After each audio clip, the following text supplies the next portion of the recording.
Right, good morning, good afternoon. We've got an experiment that we're going to do today.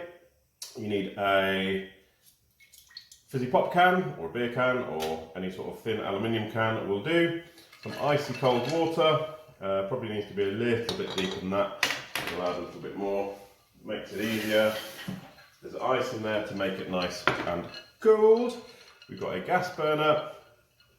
So this might be one for children of a certain age.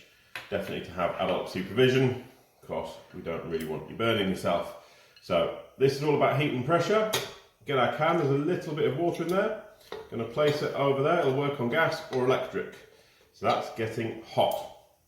And the reason we've got the water is that when we see the steam coming out, being forced out as it gets warm, or bringing itself out as it gets warm, we'll know that it's heated through.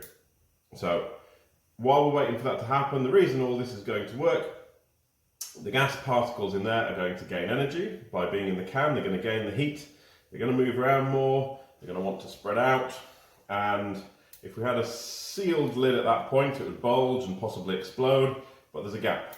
So that gap is where the steam, where the air is going to rise out of, so we're going to not put our hand over there to avoid getting a steam burn.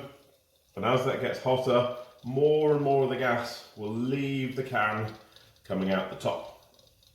And that means when we effectively seal this again, there's going to be less gas particles in there, so a lower pressure. So as we cool it, the external pressure is going to push in on the can, and that should give us an idea, possibly, of what we're going to see. So we've got some steam coming out now. We just want a little space where we can pop that into. The ice cubes are moving about, but that should be a nice enough gap. So definitely a bit where you want the adults to do this, or if you're old enough to do it, great. Younger children, probably not, because there's steam coming out of there now. You can hear it bubbling away, so we're pretty much ready. Yeah.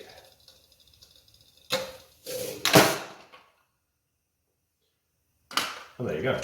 One very crushed looking can that fills up with water. So the outside pressure is way more than the pressure in the can, smashes it in, and you can do that with as many cans as you want and enjoy just smashing them up before you put them in the recycling.